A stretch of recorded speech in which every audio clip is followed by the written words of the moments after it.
Legal Matter Series Exercise number 10.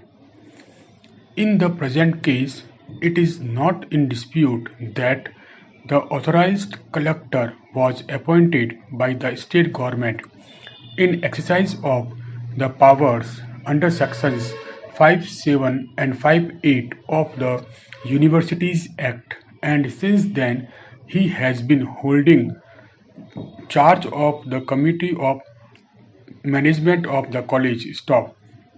It is also not in dispute that neither the registrar at any point of time during this period nor the authorized collector either took any steps or made any efforts to hold the election of office bearers of the committee of management. Stop.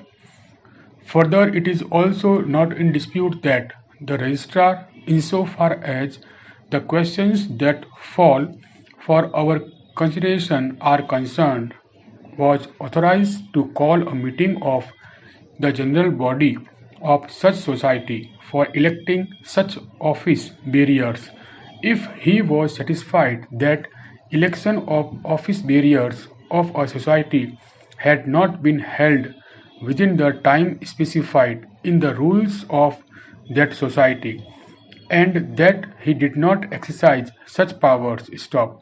Furthermore, it is not in dispute that the by-laws of the trust provide for such an election after every 3 years and within the time stipulated therein. Stop.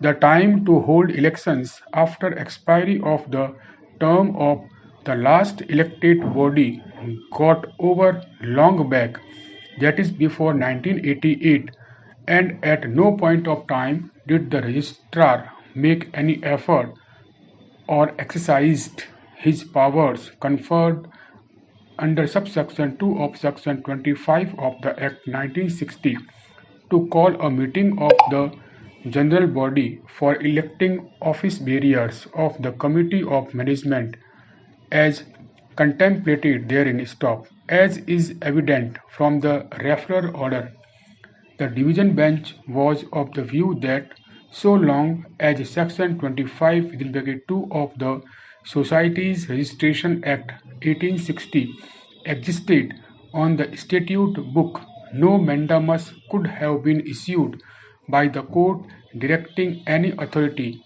other than the registrar to hold elections of registered societies. Stop. It was further observed that a mandamus so issued would be contrary to law. Stop. It is based upon the said conclusions that the first question has been framed for our consideration. Stop. Para.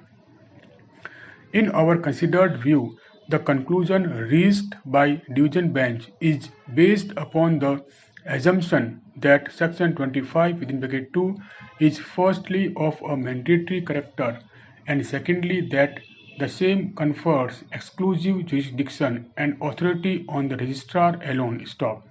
Here it becomes pertinent to note that the powers exercisable by the registrar in terms of subsection 2 by the very nature of the power conferred is apparently directory in nature. Stop. The power conferred on the registrar becomes exercisable upon him being satisfied that an election of office bearers of a society has not been held within the time specified under its rules or bylaws. Stop. The provision then prescribes that upon such satisfaction being arrived at, the registrar may call a meeting of the general body of such society for election of its office bearers. Stop. It becomes further relevant to note that all further actions that the registrar takes from this point onward has to be in accordance with the provisions of the rules of the society relating to the meetings and elections.